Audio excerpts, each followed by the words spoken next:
Dans l'actualité encore, ouverture ce jeudi à Tunis des états généraux du livre en langue française. Plusieurs écrivains et éditeurs français africains vont échanger autour de la promotion du livre et de la lecture en Afrique francophone. Notre pays est représenté à ce rendez-vous culturel. Voici le reportage de notre envoyé spécial Bernard Tanguino. La Guinée aux états généraux du livre en langue française à Tunis. Organisé par l'Institut français, ce rendez-vous international vise à aborder les différents aspects liés à l'édition, la distribution et l'accès aux livres. Une aubaine pour promouvoir un espace éditorial francophone intégré et dynamique.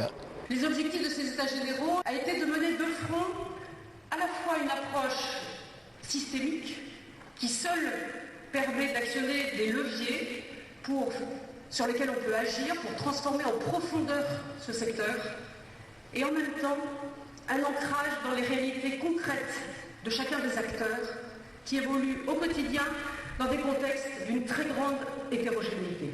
L'initiative du président Emmanuel Macron qui a mis sa volonté politique pour pouvoir mettre ensemble les acteurs du livre dans l'espace francophone pour faciliter un peu la circulation du livre, la circulation des auteurs et qu'ils puissent discuter et mutualiser et échanger des expériences sur tous les grands enjeux importants qui sont liés aujourd'hui au développement du livre en langue française. La rencontre s'y tient à la fois en présentiel et en visioconférence. Une opportunité de rapprochement des professionnels du livre qui ont en commun la langue française.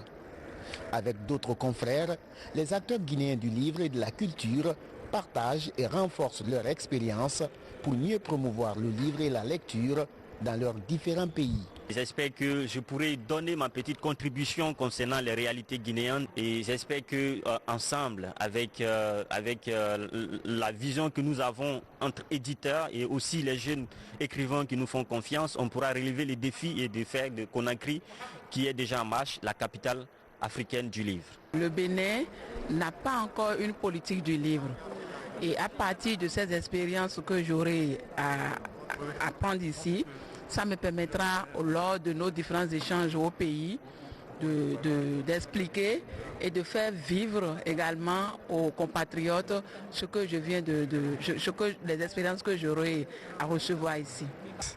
À l'INRAP, nous avons produit des livrets d'initiation à la lecture pour le CP1 et pour le CP2. C'est fait depuis quelques années. Nous allons réadapter ces ouvrages pour une large diffusion dans les écoles. La rencontre des professionnels francophones du livre et de la lecture devrait permettre d'établir des constats partagés sur la situation actuelle du livre en langue française.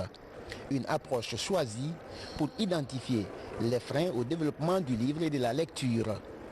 De nouvelles perspectives seront définies pour une meilleure promotion du livre et de la lecture dans l'espace francophone.